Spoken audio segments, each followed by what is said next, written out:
I didn't mean to overhear it. But there I was, standing in the hallway of a crowded party, frozen in place, clutching a glass of champagne I suddenly had no taste for. And then I heard her voice. Vanessa. My best friend. My sister in everything but blood. Laughing. Bragging. Her words slicing through me like glass. I finally took what I deserved, she said, her voice smug. Rachel never knew how to keep him happy. She never knew how to keep anything. The group of women around her laughed, leaning in like she was telling the juiciest secret. And that's when I realized the truth I'd been too blind or maybe too trusting to see. Vanessa wasn't just my friend. She was my betrayer. And she wasn't just after my husband. She was after my entire life. My name is Rachel Summers. I'm 32, and for as long as I can remember, Vanessa Carter has been part of my world. We met in kindergarten, two little girls with missing front teeth and tangled pigtails, who bonded instantly over glitter crayons and our shared hatred of nap time. From that day on, we were inseparable. Sleepovers, school dances, summer camp. We did it all together. People used to call us twins, even though she was brunette and I was blonde, because we moved like a unit. One of us was never far from the other. We swore, under a blanket fort one stormy night when we were 10 years old, that we'd be sisters for life. At the time, I believed her. And maybe, just maybe, a part of me still wanted to believe it, even when the signs were already there. Vanessa had always been competitive. When I made the cheerleading squad, she auditioned the next year. When I got a part in the school play, she suddenly had an interest in theater. If a teacher praised my essay, she'd glare at me under her lashes like I'd stolen something from her. It wasn't always obvious. She had a way of disguising her envy as jokes. Of course Rachel gets straight A's, she's the teacher's favorite. Rachel doesn't even have to try, things just fall into her lap. I used to laugh it off, brush it away. That's just Vanessa, I'd tell myself. She doesn't mean it. But looking back now, I see the truth. Vanessa wasn't happy being beside me. She wanted to be above me. When I started dating Alex in college, Vanessa was the first person I told. We sat cross-legged on her dorm bed, eating microwave popcorn, when I gushed about how handsome he was, how he held the door open for me, how he made me laugh until my stomach hurt. Vanessa's smile didn't reach her eyes. Well, she said, we'll see how long he sticks around. I frowned. What's that supposed to mean? She shrugged, popping another kernel into her mouth. Guys like that, they get bored. Just don't get too comfortable. It stung, but I ignored it. When Alex and I got engaged 3 years later, she plastered on a big smile, squealed, and hugged me. But as we stood in front of the mirror trying on dresses for my bridal shower, she whispered, "Enjoy it while it lasts." Men always disappoint. I told myself she was just bitter from her own string of bad relationships. That her comments weren't about me. But now, I wonder if she was already looking at Alex with hungry eyes. The wedding was beautiful. Small, intimate, in the garden of a family friend's estate. Vanessa was my maid of honor. She gave a speech that made everyone laugh and cry. She smiled so brightly that night, her arm around me, as if nothing in the world could come between us. But I remember now, in the photos, the way her eyes seemed to linger just a little too long on Alex. Like he was the prize. And I was just the placeholder. As the years went on, our lives drifted in different directions. I built a career in interior design. Alex worked long hours at his firm, climbing the ladder faster than either of us expected. Vanessa bounced from job to job, marketing, sales, even a short-lived attempt at real estate. Nothing stuck. Whenever we met for coffee, she'd sigh dramatically. "You're so lucky, Rachel. A husband, a nice house, a job you love. Some people just have it all handed to them." I'd reach across the table, squeeze her hand. "It's not handed to me, Ness. I worked for it. You'll too." She'd smile tightly. "Sure." But the cracks widened. She started making little comments about Alex. "God, your husband is handsome. If I were you, I'd never let him out of my sight." Or, "Wow, he really knows how to charm people. No wonder he got that promotion. You better keep him happy, Ratch." I'd laugh awkwardly, brush it off. Alex would roll his eyes. But those words stuck like thorns under my skin. Because there was a tone in her voice. A hunger. And it was growing. And then came the party. A friend of Alex's was celebrating a promotion, and we were invited. It was one of those big house parties, with music thumping, people packed shoulder to shoulder, laughter spilling into the night. I'd stepped out into the hallway to take a break when I heard her voice. Vanessa. She didn't see me, hidden by the corner. But I heard everything. I finally took what I deserved, she was saying, her voice smug, her laughter sharp. Rachel never knew how to keep him happy. She never knew how to keep anything. The women around her gasped, leaned closer. Vanessa lowered her voice, but I still caught the words. Alex belongs with me. He always did. The champagne glass nearly slipped from my hand. My best friend. My sister for life. Bragging about stealing my husband. And the worst part? The smug confidence in her voice told me she wasn't lying. Backhand index pointing right. What would you do if your best friend whispered she had finally taken what she deserved, and she met your husband? Would you confront her immediately, or stay quiet to uncover the truth? Share your thoughts in the comments. Fire, and don't forget, subscribe to the Betrayal Diaries for more shocking betrayals and revenge stories where the tables always turn. After that night at the party, I couldn't unhear her words. I finally took what I deserved. Alex belongs with me. They played in my head on a loop, twisting tighter every time I looked at either of them. But I didn't want to believe it. Not Alex. Not Vanessa. Not the two people I trusted most. So I told myself I'd imagined it. That I'd misheard her. I plastered on a smile, went back into the party, and tried to pretend everything was normal. But once you notice a crack in the glass, you can't stop seeing it. And soon, I realized my entire life was full of cracks. It started small. Vanessa texted me less. Instead, she texted Alex. At first, it seemed innocent. She'd message him about work, asking for advice about a contract, or tips for interviewing, since Alex had built a solid career. Vanessa just wanted help, Alex explained when I asked. She says she feels more comfortable asking me than you. You know how she gets when she feels like she's failing. I forced a smile. Of course. She's always leaned on you a little. But at night, when his phone buzzed and he tilted it away from me, I felt something dark curl in my stomach. One evening, I walked into the kitchen and found him on the phone, voice low, laughter soft. Yeah, I know.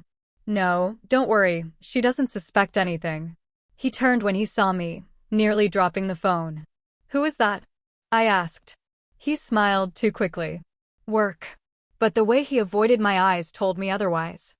Vanessa, too, began to change. She slipped into our lives in ways that felt invasive.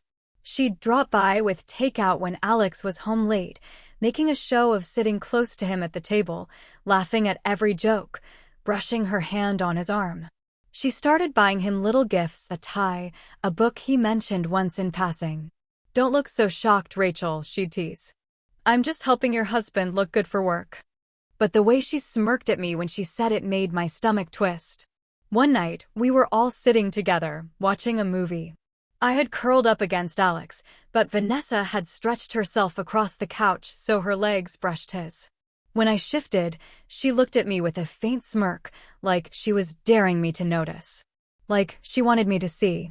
That was when I realized she wasn't hiding anymore. She was flaunting it. The real breaking point came one Friday evening. Alex had said he was working late. I believed him until I drove by the little restaurant near his office and saw him through the window, sitting across from Vanessa, her hand on his. His smile soft, tender, a smile I hadn't seen directed at me in months. The air left my lungs. I sat in the car for what felt like hours, watching them. Watching my husband and my best friend lean into each other, whispering, laughing, living a secret life right in front of me. My chest burned with betrayal so sharp it felt like fire. And for the first time, the truth I'd been denying slammed into me. Vanessa wasn't just after Alex. She had him. I confronted Alex that night when he got home. How was work? I asked, my voice calm, too calm. He froze in the doorway, his coat still on. It was fine. Long. I folded my arms.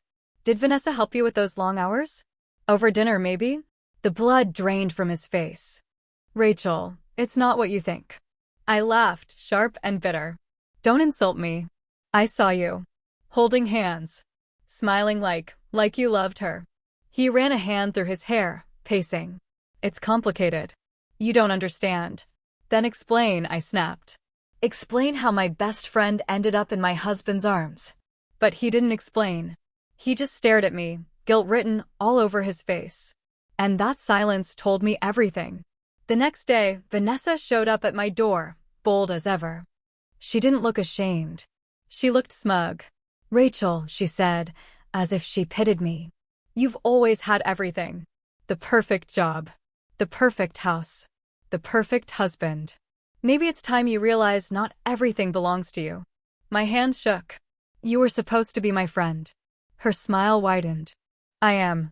But Alex and I, we're meant to be. You'll see it eventually. And with that, she walked away, leaving me in the ruins of my own life. I should have screamed. I should have thrown things, begged Alex to choose, cut Vanessa out of my life then and there. But I didn't. Because beneath the hurt, beneath the betrayal, something colder was growing. Something sharper. I realized I didn't just want to confront them. I wanted to destroy them. Backhand index pointing right. What would you do if your best friend looked you in the eye and said your husband was meant to be with her? Would you explode in rage or stay quiet and plan your revenge? Fire, and don't forget, subscribe to the Betrayal Diaries for more shocking betrayals and revenge stories where karma always finds its target. When betrayal hits, it makes your bones loud. Every movement echoes. Every quiet becomes howling.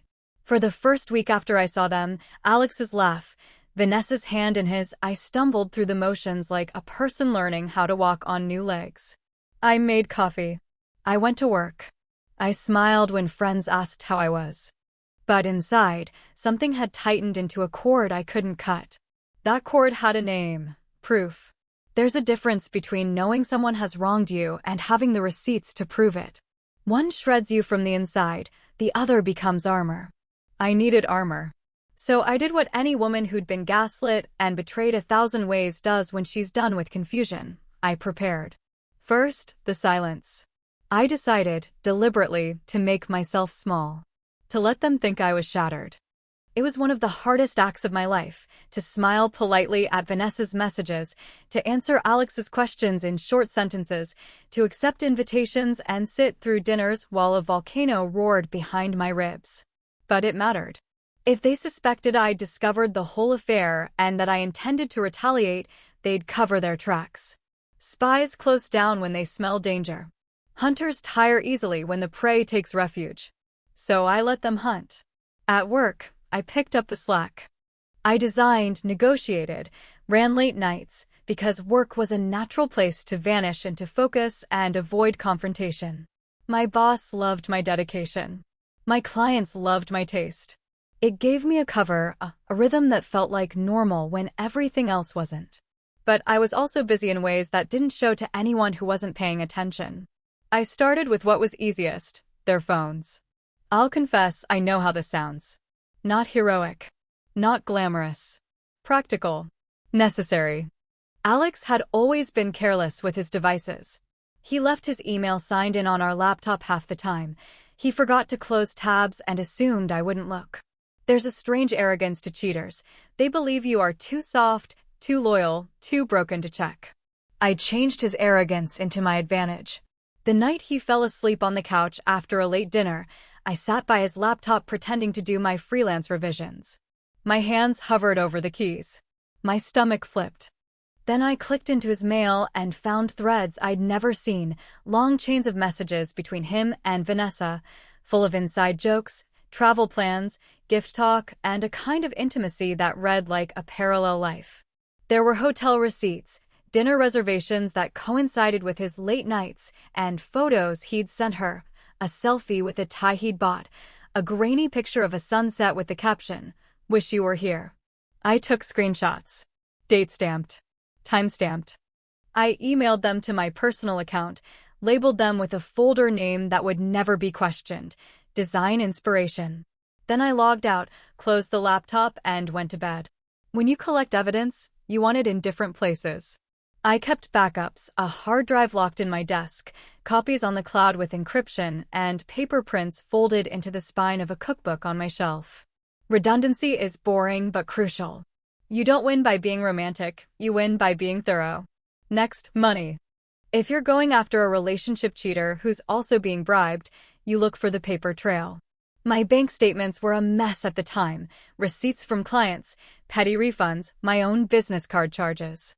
But Alex and Vanessa's complacency surfaced in the smallest things, transfers flagged with descriptions that weren't detailed, a new expense entry for consultancy fees that matched Vanessa's small freelance payments, gift receipts in boutique stores that I hadn't been to, invoices for consultation from a company I'd never heard of, which, when I dug deeper, belonged to Vanessa's sister. I called my bank and asked for copies of older statements. The service rep was polite, bored, the kind of voice that doesn't pry. I studied the numbers under the glow of a reading lamp. There they were, little siphons. $500 here, $1,200 there, then $5,000 at once when Chloe from accounts had reimbursed some invoice Vanessa had filed for client entertainment. The pattern was ugly and deliberate. I took scans of the statements and circled the lines that didn't add up. I annotated them with notes. Source? Where did this go? Who authorized? This was not just evidence of an affair. This was a paper trail of collusion. And collusion is criminal if you can show intent. I needed witnesses.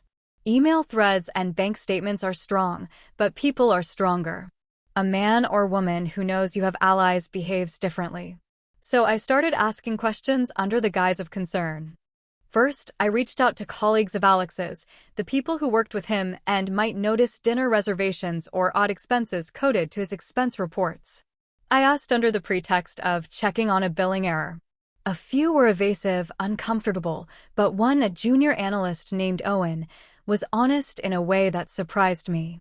He told me he'd noticed Alex had been claiming client dinners more often and that someone in Vanessa's marketing circle had shown up in a spreadsheet tied to Alex's consultancy. Owen was nervous, but not malicious. He'd been there long enough to see patterns and not enough to want to step on toes. I bought him coffee. I listened. He offered what he could, a name, a receipt copy he'd found in a shared drive, a questionable vendor invoice. He didn't want to go to HR. He didn't have to. He gave me the crumbs I needed. Next, I approached Vanessa's exes, not to gloat, but to understand the person I'd once loved and trusted, Vanessa. Ex-colleagues and an old boyfriend confirmed what I suspected, a pattern. Vanessa entered lives, observed, learned where the soft places were, and then eased herself in until she owned them. It wasn't impulsive for her. It was strategy. Each story I collected fit like pieces in a mosaic that painted the same face, predatory charm wearing the skin of a friend. There's an ugly moment in these hunts when you have to face the truth. You might have loved the wrong person for a long time. I had to reckon with the fact that the woman whose hair I'd fixed for prom and whose tears I'd wiped the night her father left was not the girl I thought she was. That memory hurts. It's like holding two photographs, one of the child who braided your hair, one of the adult who took your life. The two can't occupy the same space without one tearing. But grief is useless without action. I also needed time-stamped proof of their meetings, not the I saw them together kind, but the kind that ties Alex and Vanessa to physical places at specific times. That's where a small, discreet private investigator became invaluable. Hiring a PI felt like a betrayal to some sense of dignity, and maybe it was. But hiring the right person is a tactical decision. I found someone through a former client of mine, a woman who'd been in a similar position and come out on top. Her name was Marisol. Short, pragmatic, with a laugh that didn't sugarcoat anything. "You want facts," she said, sliding me a business card. "You don't want drama. Drama leaks." Marisol was a pro. She did not flirt or moralize. She rigged up a watch on Vanessa's social calendar, verified hotel check-ins, and pulled CCTV footage from the little restaurant where I'd spied them through the window. Her team captured footage, Alex arriving in a suit, Vanessa already at the table. Alex's hand on Vanessa's knee as they laughed. Photos from 2 different angles, time-stamped, crisp enough to show the intimacy I'd felt in my chest like a hot stone. She also monitored Vanessa's apartment for sounds of removal, boxes labeled with boutique names I'd circled in those bank statements. She found receipts from stores I'd never heard Vanessa purchase from normally, silk blouses, expensive perfume, one-of-a-kind gifts that matched photos on Alex's phone. When the files arrived in my inbox, with Marisol's dry note at the top, "This is what cheating looks like in hard evidence," I let out a breath that felt like water finally finding a channel. The evidence was sickeningly ordinary, which made it irrefutable. Messages, photos, bank transfers, CCTV. Ordinary things wrapped in betrayal. The most delicate and dangerously personal part was the voice recording. I'd heard women on forums whisper about being able to elicit a confession. That sometimes the cheated-upon person can provoke their partner or their lover into admitting things when they feel secure and invincible. It's manipulative to try and trap someone into a recorded confession, but I wasn't looking for theatrics. I needed words they couldn't then erase with a lawyer's twist. So instead, I used the one tool that had always made Vanessa unguarded: vanity. She loved to brag. She loved to savor the trophies. She loved hearing her own voice telling the room what she'd taken. The night Alex and Vanessa floated into my living room during a group game night, something Alex's work friends insisted upon, I poured wine like water, laughed too loudly, and let Vanessa talk. She bragged, sure, about a perfectly executed pivot at work. About how she'd finally convinced Alex to let go of something that had been holding him back, a phrase that, when you hear the context, is just thinly veiled. I made him choose me. Later, when she got cocky, she leaned in and told one of the guys about a secret weekend they'd had and how she'd convinced Alex to book a trip without telling Rachel. Nobody thought to record a casual brag among friends. But I had my phone in my pocket on voice memo, set to record when she wasn't expecting it. Her voice was casual, triumphant, exactly what I needed. There's a moral tightrope there, to record someone who doesn't know they're being recorded. But when someone steals your life, they forfeit certain protections. I kept the recording safe. I saved an extra copy.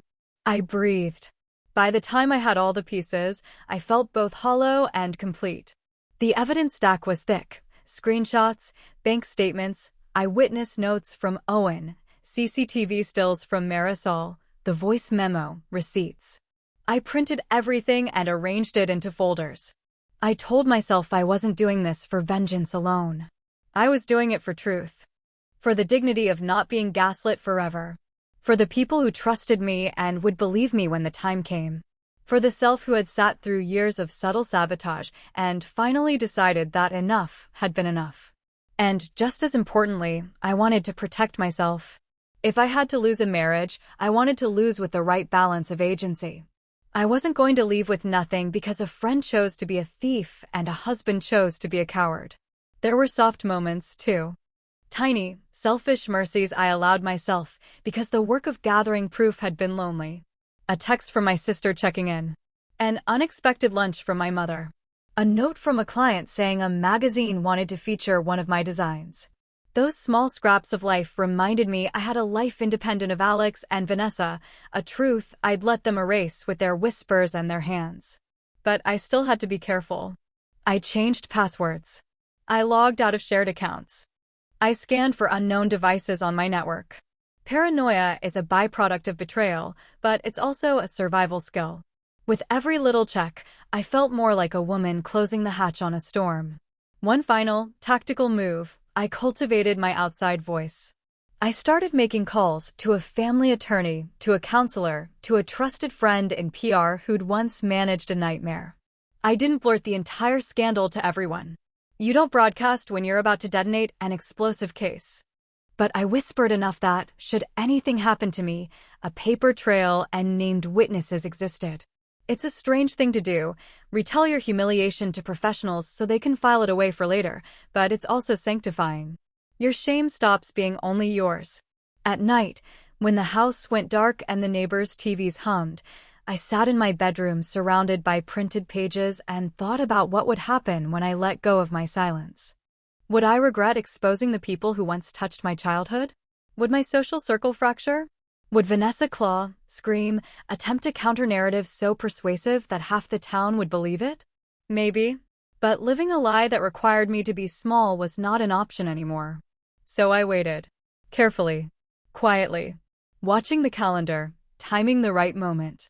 You don't ambush someone when they're clumsy. You ambush them when they're wreathed in confidence, so the fall is visible to everyone.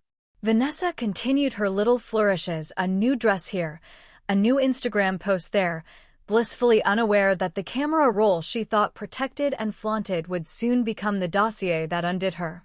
Alex began to look tired in a different way, the way guilt ages a person faster than late nights. He lingered less in shared spaces, liked my photos less, made fewer attempts at closeness that felt sincere. And I rehearsed. Not what I would say, I didn't fantasize about shouting or lectures, but how I would present the facts. I needed to be calm. Cold clarity carries more weight than dramatic fury.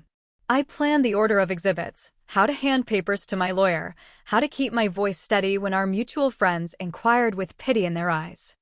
I practiced the single line I knew I would speak when the moment came. This is what they were doing when they thought I wasn't looking. It felt small and enormous all at once.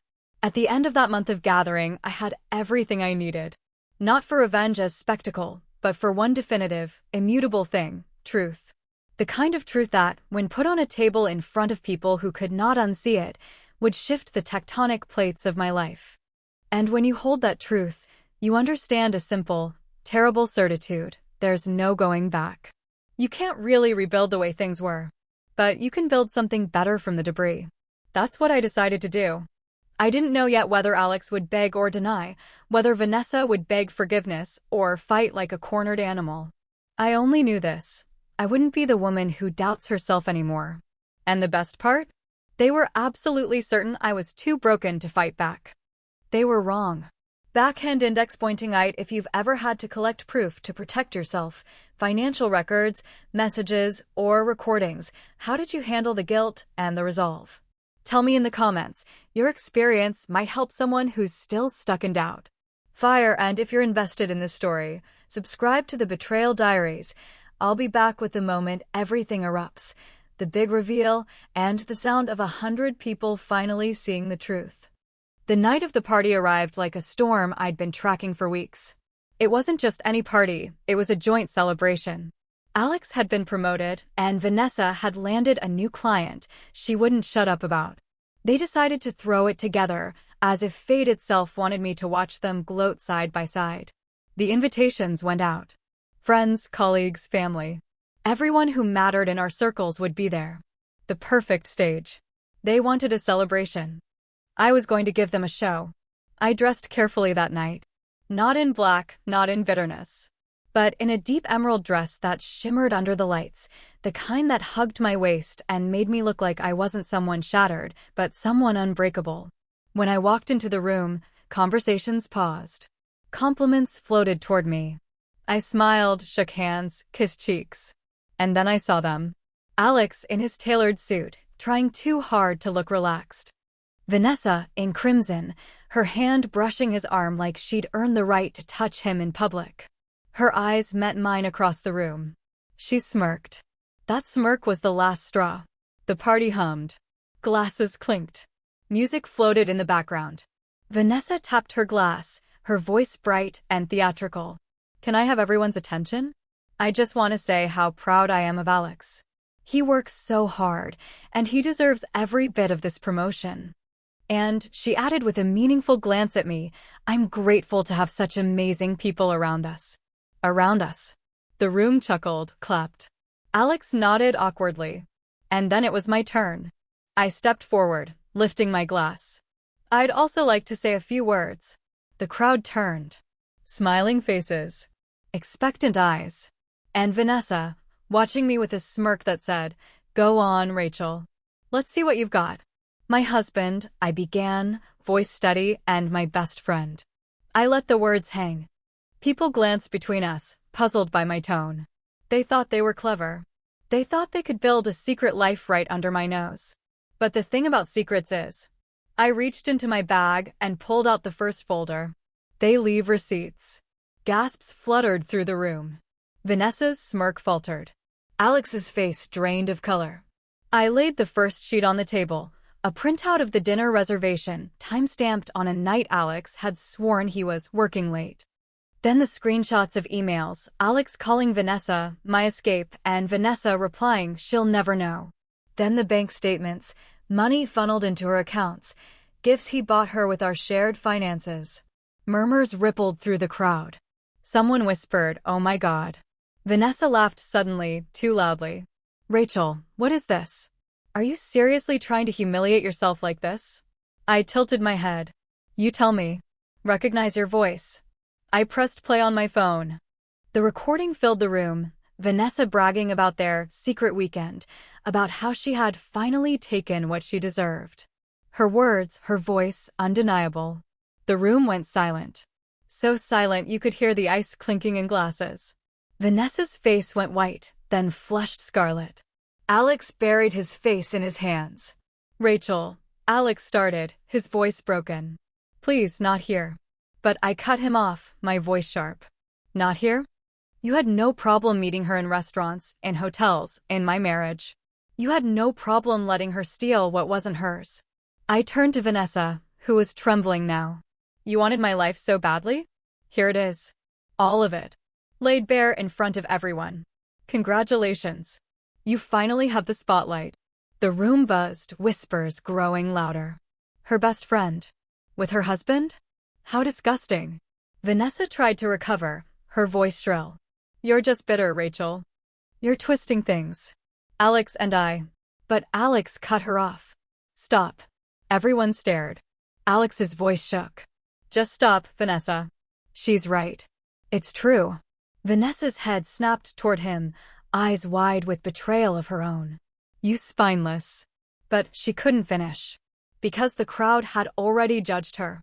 It was over. I gathered my papers calmly, slipping them back into my bag. "Enjoy the rest of your night," I told the stunned crowd.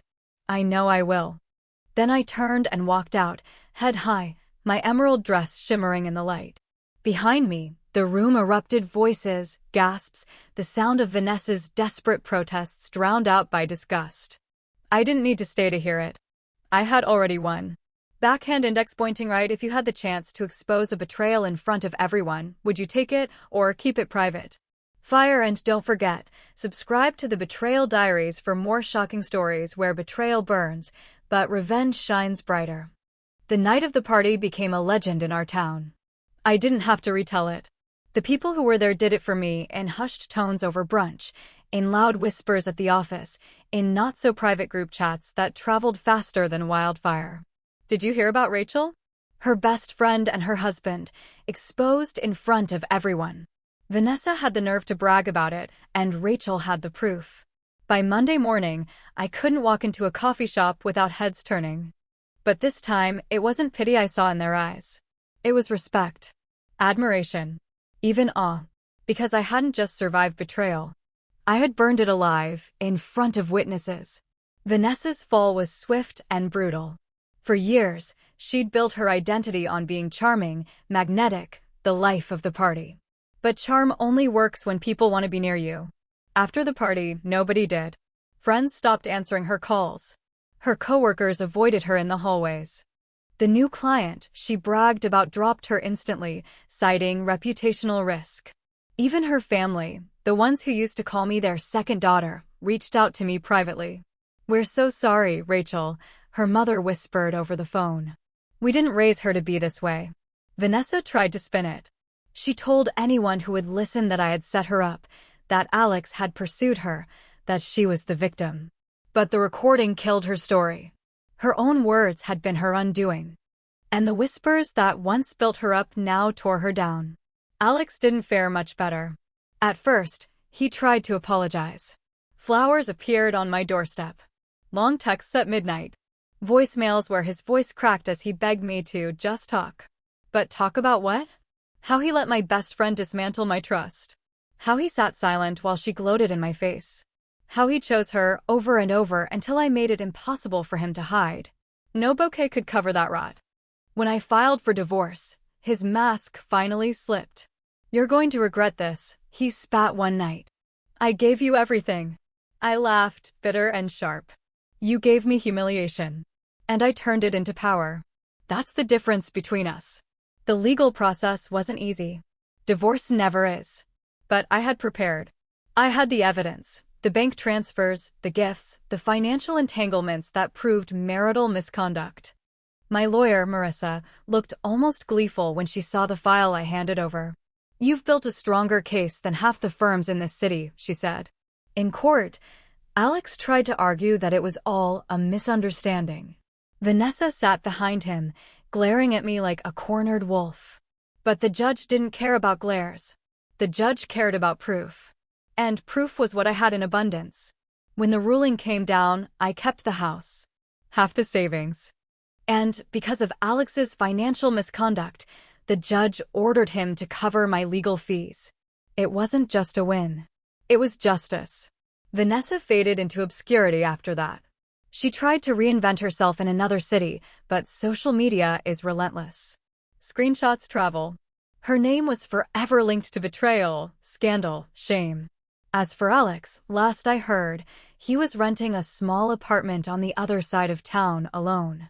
Word was, even Vanessa had left him when the money dried up. Two people who thought they could steal my life ended up with nothing but each other's shadows. And me? I rebuilt. Slowly, quietly, deliberately.